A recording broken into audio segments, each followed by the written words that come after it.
Welcome to Kiss the Reviews. I'm Armando. That's Corey. And today we're doing 2000's The Family Man.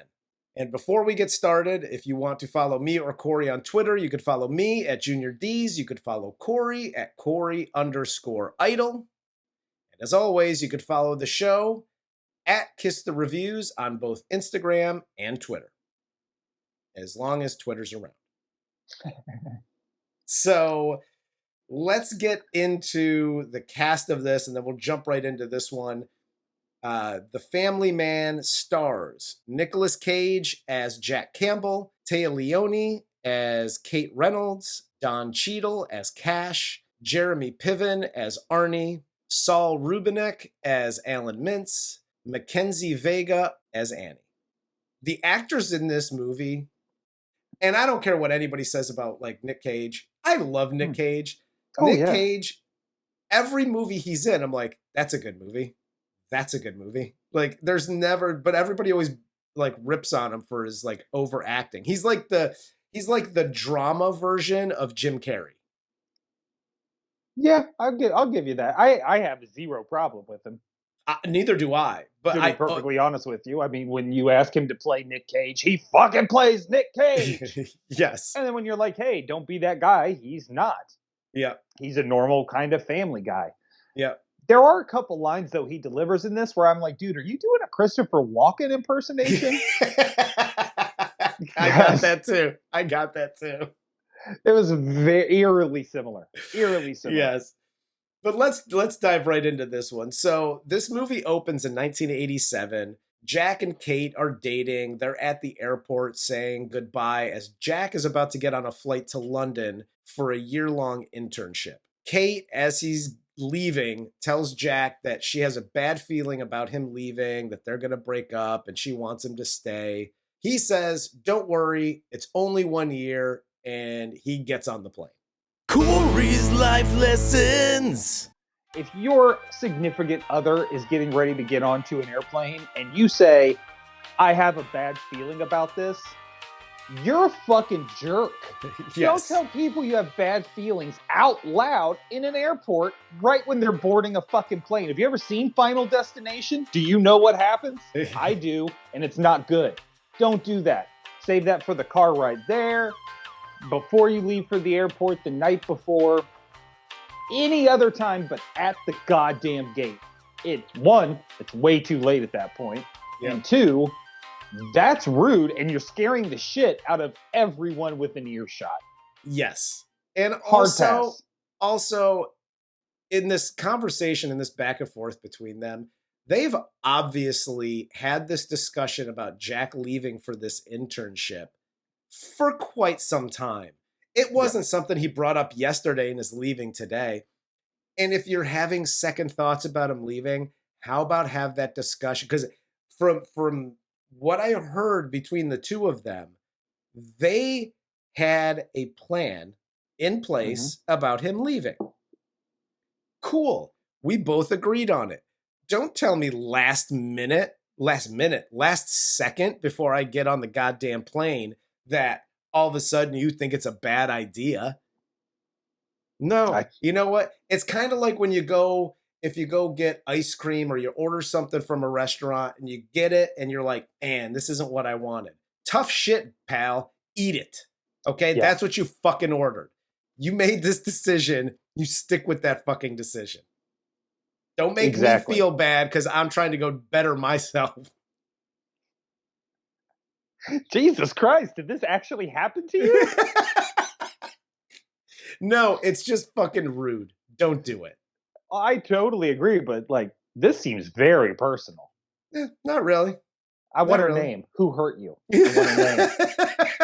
I'll fuck her up.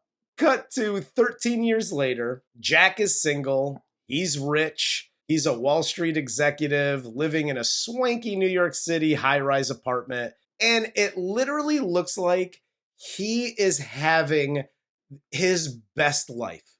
He is living his best life and dancing around and singing. And by the way, this is what I picture Nicolas Cage like just in real life at his house. Oh, yeah. At least pre-bankruptcy. Yes. Like Definitely. back when this movie was made, that's exactly how I picture him. Yeah. Now today, I kind of picture him like stumbling out of bed and like stubbing his toe. Like, fuck! Apparently, he's working on a merger worth billions of dollars, and he schedules this meeting on Christmas Eve to make sure it works out. Jack does his best Elon Musk impression and tells everyone, hey, we're working. It's Christmas Eve. Suck it up, Buttercup. And guess what? I'm scheduling another fucking emergency meeting tomorrow on Christmas Day. So, hey, give this to your families for me. Merry Christmas. Corey's Life Lessons. Hi, overworking bosses. It's fine that you've set up your life to be completely and utterly alone, as you say later. That's fine. Everybody has what they like to do. But there's a little thing called federal fucking holidays, and you're breaking the law, you fucking cunt. Who does that? Other people have families. My God. I can't imagine without knowing that was going to be part of the thing going into the job. Right? Like, hey, by the way, you're now working Christmas. Well, I have kids. Great. Do you want to have a job? That's not how that works, homie. Either one, we'll do this like the civil white person way, and I'll take you to court and sue you. Or we can do it the other way, like a normal human being would, and I will beat the fucking shit out of you. I'm not coming in on Christmas, and I don't even like Christmas. I think that's why you don't work. I think somebody at a job hurt you. That's it. We both bring a lot of baggage to this show. We'll say that. Motherfucker, I'm a luggage store. The amount of baggage I got.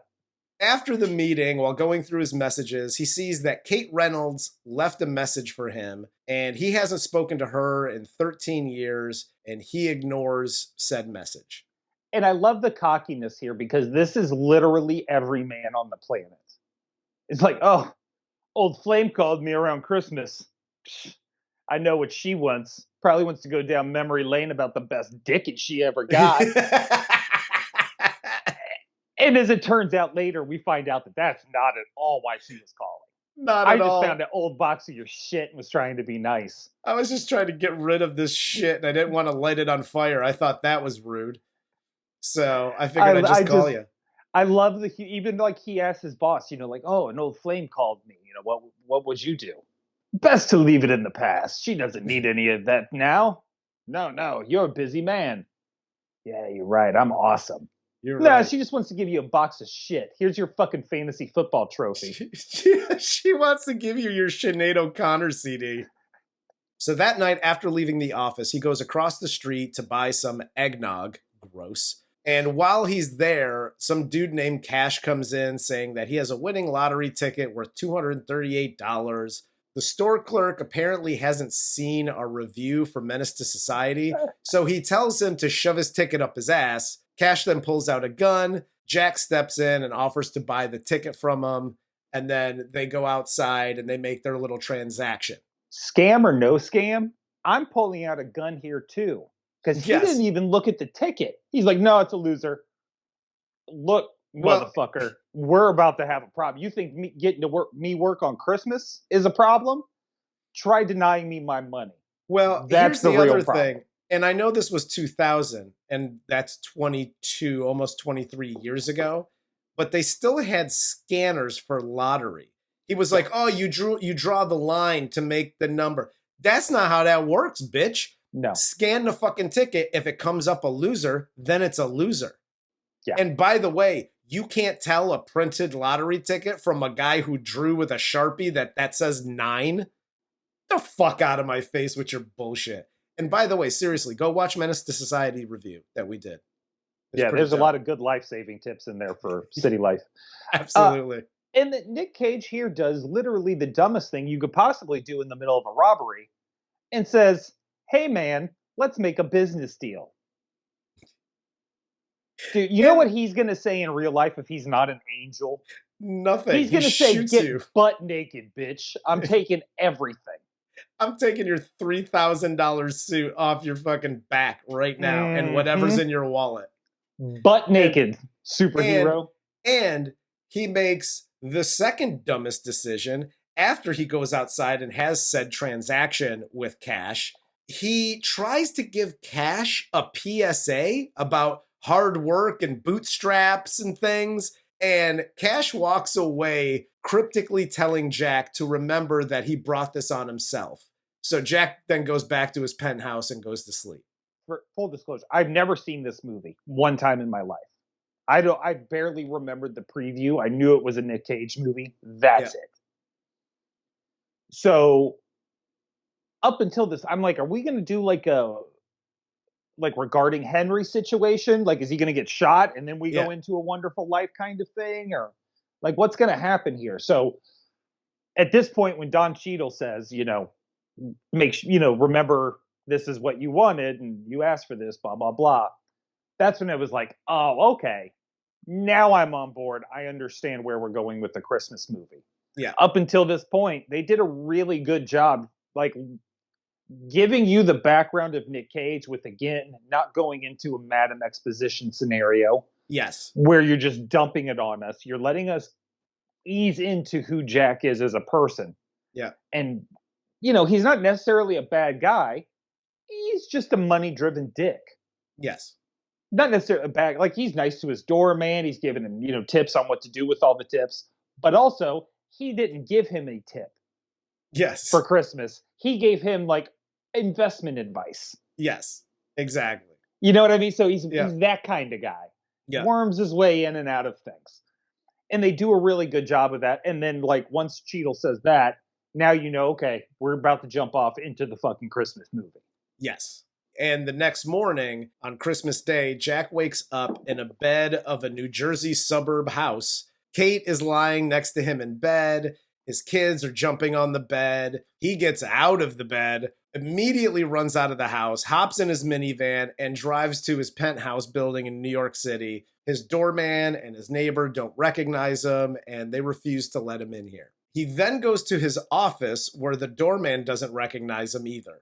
Jack runs out of the office, into the street, and runs into Cash again, who's driving Jack's Ferrari. Cash then explains that Jack is experiencing a glimpse, and he can't tell him what that means. He just needs to figure it out. And Cash then gives him a bicycle bell and leaves. Again, watching it for the first time, I'm like, well, wait a second. He had a very honest reaction to like, what the fuck is going on? Yes. Right? And I'm losing my shit, trying to just get back into his old life any way he can. And then Cash is so fucking cryptic, like, oh, you're getting a glimpse. Good luck. Fuck you. Yes. You're a bad angel. Because now you're just torturing me. Like this, like I'm gonna have a nervous breakdown as a normal human being. Just completely out of my element. And I love the fact too, like he has to use a map to get back home. Yeah. He has to ask neighbors that he doesn't know how to get back home. Like everything he has to do seems so realistic in how you would react if you were put into that situation. Yeah, absolutely. Great. And my favorite is because he gives him like the bicycle bell, which is for his daughter, for his daughter's bike. But he keeps like ringing the bell, like to see if Cash is going to show up because he has no fucking clue. Like that was really funny. I enjoyed that shit, like little stuff like that. But after he gets home, he runs into his friend Arnie, who kind of fills him in on who he is, a little bit more about his life. And we get a glimpse into how his life turned out if he didn't get on the plane. And this is pretty much where Jeremy Piven should have stayed. Be the best friend. Yeah. You're really good in supporting roles, being the best friend, whether you're the crazy best friend who wants to get fucking wild, like in Judgment Night, which, by the way, awesome movie, and I can't wait till somebody actually requests that one. Yeah. Or, he's just more like this guy, where I'm more of a family man, and I'm kind of in the same boat as every family man, only I'm not quite as miserable as Jack is. You were right. Because we find out here that he's just a middle-class dude who sells tires, and Kate's a nonprofit lawyer. And he finally gets back home. And after getting screamed at by Kate about missing Christmas, He agrees to go to this Christmas party with Kate, and he obviously doesn't handle things at said party very well. This seems to be a theme throughout the movie, and I understand you got to get the movie to progress and move along. But, like, he disappeared on his wife, his kids, Yes. and his in-laws on Christmas Day. Yes. Without saying a word. Yeah. Ran out of the house in his fucking pajamas and was gone all day. Yeah. And she's like, you fucking missed Christmas, bro. And he goes, I'm really sorry about that. She goes, we got to go to the party. I'm not going to the party. Just do whatever you want. That's not how that fight works in real life. Yes. Ask any number of my ex-wives how that fight works in real life. Not like that. Not like that. His daughter Annie finally tells Jack here that he might look like her dad, but he isn't her father, and assumes he's like an alien who took her father's place. And after making him promise not to kill her or her brother, she starts helping him with the day-to-day duties of changing diapers, taking kids to school, and showing him where he actually works. Yeah, couple cool things here that I liked and didn't like. One, I liked how Annie was so quick, because even when like he's first like trying to get into the mode, she's very skeptical about what's going on. Yes. And I like that. I like that she has that intuition. I like that she recognized it. I like that she confronted, and she did such a good job actually seeming like, you're not my dad. I'm genuinely fucking terrified. Like, are you going to kill us? Are you going to kidnap us? Yeah. No? Okay, then I'll play along. She did a really good job there. Yeah. However, every time she spoke, I wanted to punch her in her fucking mouth. God damn it. I just couldn't take the voice. I thought it was cute. Promise you won't kidnap me and my brother? I liked this interaction. I thought it was incredible. Like you said, it was very genuine. I thought it was incredibly cute. Like, just the whole scene was really cool. I didn't. The voice didn't. I'll be honest. The voice didn't even register with me. It was one of those things where she's a good actress, good little actress. The scenes are already set up for her. The writing is good for her. She's being directed very well. Did you have to just go like a checkbox? Like, you know what I mean? Like, were you marking down a list of cute things that kids have to have in a fucking movie? Like, I'm surprised you didn't make her wear glasses too. Like, Jerry Maguire must not have came out yet. I don't know. But like, it was just too much of like, okay, I fucking get it. You're a cute kid. Yeah. You know what I mean? So they then go to the mall as a family, and Jack flips out in front of his family, his wife, about how his life is hell. Kate and Jack then get into a conversation in the car where we get all of the exposition for basically the last 13 years. Yeah, I got to stop you real quick and just bring this one thing up. This is one thing, the major thing that bothered me more so than the little girl's voice in this movie. Corey's life lessons. Hi, fellas. Uncle Corey here. If Téa Leoni wants to have sex with you because the kids are in bed early, keep your motherfucking ass awake. How dare you? How dare you ever send Téa Leoni to bed sexually frustrated? That's not okay. No, it's not okay. And what's even worse about it is he didn't even fall asleep. He pretended to be asleep. For what reason? I have no idea. It's not like the character in this movie, it's like she's a stranger. I mean, he hasn't seen her in 13 years and yada, yada, whatever. But that was your girlfriend. You're now married to her. Yeah, go ahead and hit that. And like, you just saw her in the shower, too. Rocking the fuck out to the Rolling Stones. Yes. Which, by the way, I was like, yo, I'm getting in that shower. But, like, I'm going to make the most of my leaps. That's all I'm going to say. Yes. If I leap, I'm making the most of it. Hell yes. And again, she seems very forgiving for being shouted at in a public place in front of your kids. by your husband Yeah. about how shitty his life is. Yeah. And I got to do this. Don't do that, it's not good for you. Hi, people who have a glimpse or travel back in time or switch bodies. It's a Freaky Friday kind of situation, and you're just, dude, just play the role till you figure everything out, okay? There's literally, I get it. You were rich and now you're a poor, and your wife does, pro bono work as a lawyer, and you sell tires and it's not your ideal life. I get it. But don't do this and flip out on your wife in front of your kids and in goddamn public. Listen, you want to yell at your husband or wife at home? Fine. Okay? Don't do it in front of the fucking kids, and definitely don't do it in fucking front of other people. This fight is between you and her, and that's it. And leave it there. And really, it's just between you and yourself, because Yes. you're the one with all the fucking problems. She Yes. seems quite content with everything. Exactly.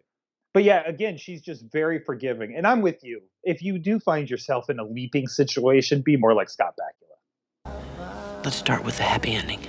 So you got to handle everything with kid gloves and kind of figure your way through things. That's it. Goddamn Scott Bakula, national treasure.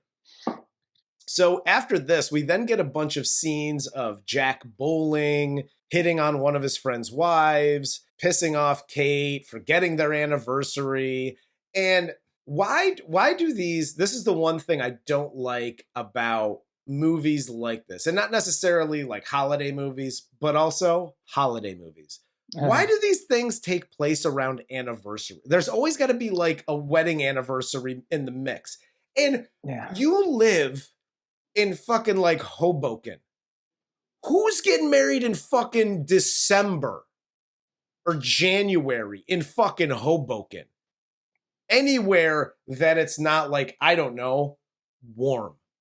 There's one reason you get married in December in Hoboken, and it goes.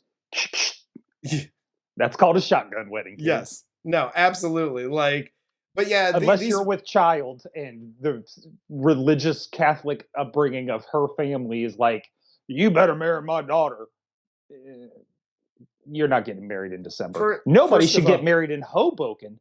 Period. No.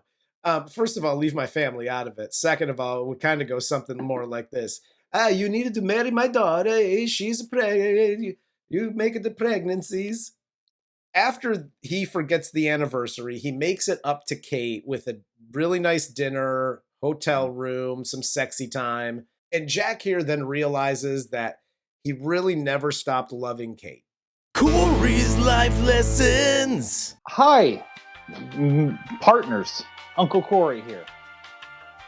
If you are being treated to a nice dinner, nice night out on the town, you haven't done it that often, you're really getting into the mode, and somebody says, I'd like a bottle of this, don't go while the waiter's there. That's an $800 bottle of wine. First off, bitch, act like you motherfucking been there before. Second, don't pour shame me in front of the waiter. Yes. If I want to order you an $800 bottle of wine, guess what we're going to have? An $800 bottle of wine. Unless I'm asking you to pay for it. But as far as I remember, she's a nonprofit lawyer. Nonprofit means no fucking money. So you don't have a say in how expensive my fucking bottle of wine is. One day, his former boss and mentor, Peter, stops by the tire store after he gets a blowout on his nice, expensive car. Jack then talks to Peter about the recent merger that he saw on the news, and Peter then invites Jack to a meeting with him and the president of the company, Alan Mintz, one of Jack's subordinates in his other life. Yes. He was the pussycat at the beginning who was like, no, I have kids. Yes. And now he's like a fucking shark. Yes. And Jack here uses his knowledge of both of these guys to prove that he's good at reading people, he's perfect for the job, and Peter offers him said job. This is how I imagine most of your like job interviews would go. My personal job interviews? Yes. Fair. It's I fair. mean, pretty accurate, right? Like, you just avoid the subject of the actual job altogether. That's how you get the job. Yep. You don't talk about the job. Commenters Steph, Will, and Greg have just won $100 in our pool. What does Armando really like? Jack then takes Kate to their new apartment that was given to him by the company, and Kate is immediately upset because she doesn't want to raise the kids in New York City and pull the kids out of school and yada yada. Don't do that, it's not good for you. Hi, people.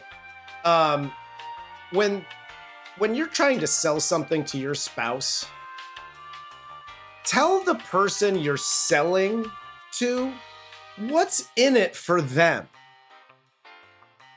Jack, Nicolas Cage, Bill, Ted, it doesn't matter. This guy does a horrible job for a salesman who is like the best salesman, and that's why he's the president of the company before the glimpse, and that's why he's such a good tire salesman, is he can read people. He knows how to sell things. Well, one of the first things you got to do is let them know what's in it for them, or else they won't buy anything from you. He does such a piss poor job here at selling her on the idea of taking the kids, moving them to New York, outside of going, the best schools in the world, and this is the epicenter. She's already told you multiple times up until this point. She gave you all the exposition in the car. You know why you live where you live, why you're doing what you're doing, and why your situation is the way it is. Use that to sell her on this. We can have the best of both worlds.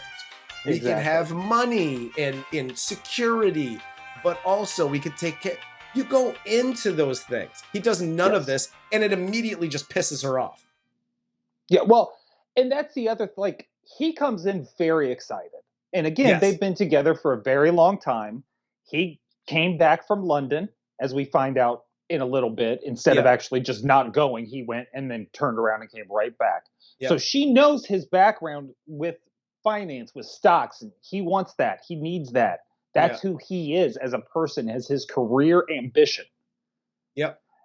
And instead of just maybe deflecting a little bit and going, well, let's talk about it when we get home. Let's talk about this more rationally. Let's put out a fucking pro. You know, there's a million different ways that a couple will talk about a major thing like that. Yes. But when they're that excited about their dream job, don't shit on it in every way you possibly can think of.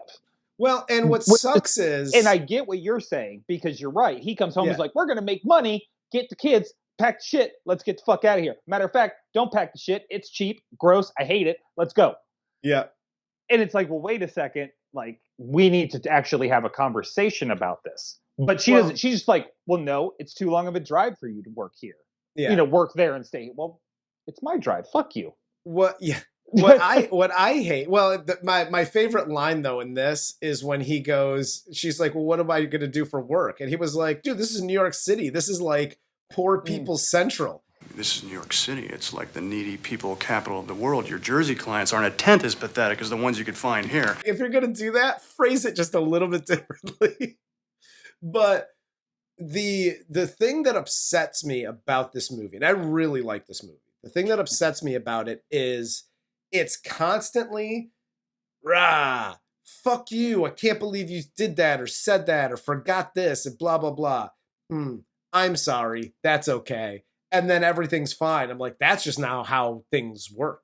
No, that was my problem with the whole movie. Even if you love each other, that's just not how shit works. After we get back home now, Jack then finds the plane ticket. He realizes that he left and came back. And this is where Kate then tells Jack, if he really needs to do the investment thing, she'll follow him, move the family to New York City, and do what needs to be done because she loves him. The next morning, Kate wakes up to find Jack outside playing with Annie. Annie looks at Jack and finally recognizes that her real father has come back, and Jack tells her that he loves her here. And then Jack goes to the store for rock salt where he runs into Cash again. Jack says he doesn't want to go back, to which Cash responds that, hey, it's just a glimpse. By definition, it's an impermanent thing. Cool, dickwad. Could you tell me that the glimpse is an impermanent thing and you're just give me the heads up before. He's a bad faith angel. Like that, that's what Cash is. You were right. Yeah, he really is a bad faith angel. And especially because, like, look, we're playing in this fantasy world, right? We're in this make-believe world where you can travel back in time and be a different person and get an idea of what your entire world would be like with this other. That's not even like I'm a different person and I'm seeing life through their eyes. Yeah. This is a multiverse kind of situation. Yes. Right. So my beef, which takes me right to the end of the movie, is why can't he stay? Yeah, it's a glimpse. But your point of the glimpse was to show him what he was missing. 2/3 of that glimpse are missing now for the rest of his life at the end of the movie because he doesn't have any fucking kids. Yes. And they had the kids, what, 6, 7 years ago? 10, I don't know how old kids are. And then you had a baby. So that means you got to get fucking now. And you're just now reconnecting, having a cup of coffee at the airport where she might be going to Paris the next day. Yes. That's not a win. Yep. The win would be to plant him back in that life and just let him pick right up like nothing ever changed. Yeah. That's when everybody wins. But in this, everybody loses, especially the 2 fucking kids who cease to exist. So they don't lose because they don't feel anything.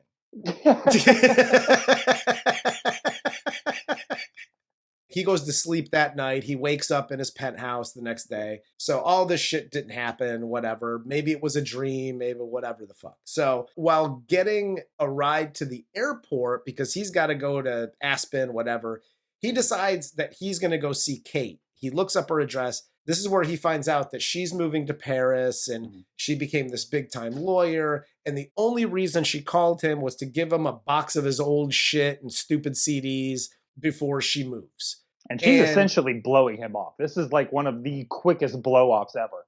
Like, absolutely. oh, hey, man, how are you? Here's your shit. Deuces. Yep. And then awesome. Jack goes home with his possessions and he finds pictures of him and Kate as college kids. And he realizes that he's still in love with her. So Jack runs to the airport to get Kate before she leaves for Paris. And he catches her, tells her that about the alternate universe and we have kids and yada yada and how in love they are. And she then agrees to have a cup of coffee and the movie ends as they sit and talk. And this is what you're talking about. And this is what I didn't like about the ending of this movie. Because mind you, in real life, it's been 13 years since they've seen each other.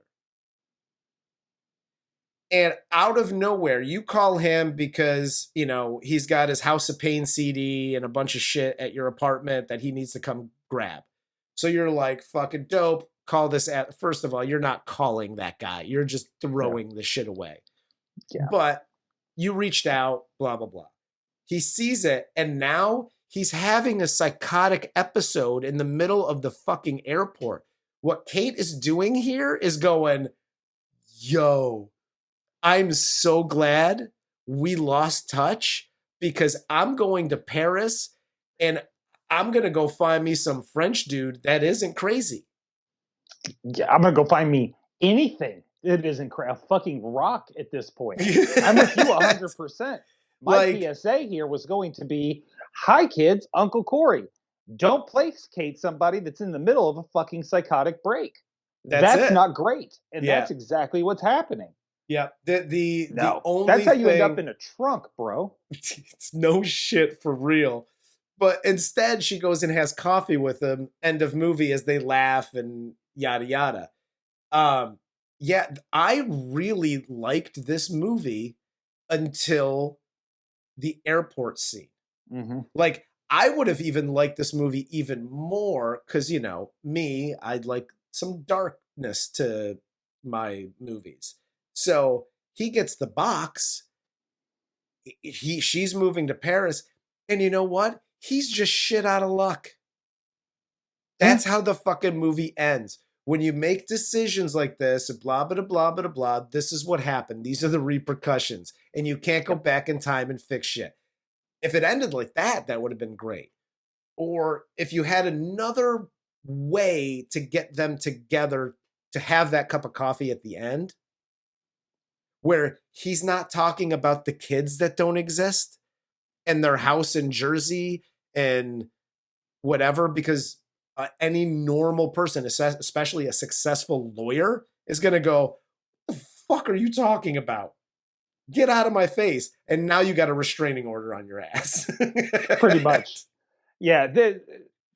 I would have liked it if it were my movie. I would have written it where either he gets put back in time and they just restart the airport scene from the very beginning all over again, where she's trying to convince him. That'd be cool.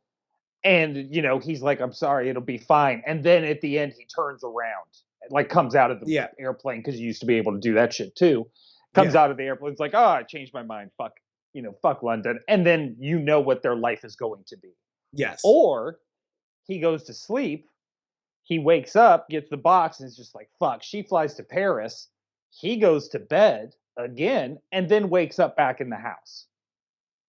You know, just something where it ends where he gets that sense. Life that he ended up wanting.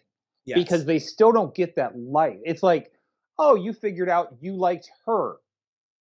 So here's all of the awesome shit about your life that you used to have.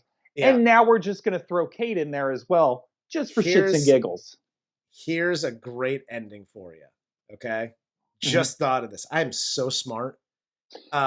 So in the exposition where he finds the plane ticket and they discuss that he actually flew to London and then flew back the next day, that like the whole glimpse, including his life as like this rich executive, yada, yada, was the dream that he had on the plane flying to London. And that's why he flew back at the end. Boom. So you're pulling an Inception where he's like doing a dream within a dream. There you go. Done and done. End of movie. He comes back and it's them hugging in the airport or him surprising her at home or whatever the fuck. But that would have been a better ending. I didn't like the ending, but I did like this movie. Yeah. I agree with that. I don't think this will end up in my Christmas rotation. No. But it's not something that I disliked at all. I thought it was a good movie. Yeah. There are just these type of movies oftentimes, like you got to be a Scrooge type of movie in order to keep my attention. Like you got to have, like, make it that kind of comedy. Or where it's so completely different from what we've seen in these movies that it doesn't feel derivative. And that's kind of what The Family Man feels like. I've seen this movie a million times. It just had a different title to it. No, I see that. I see that. But that's it. That doesn't make it bad at all. Yeah. No, I agree. Do you have anything else? I don't. Merry Christmas. Merry Sooner Christmas, than later. everybody. I don't know when this comes out. Sometime in December. Oh, well, with that said, for Corey, I'm Armando. This is Kiss the Reviews, and this was 2000's The Family Man.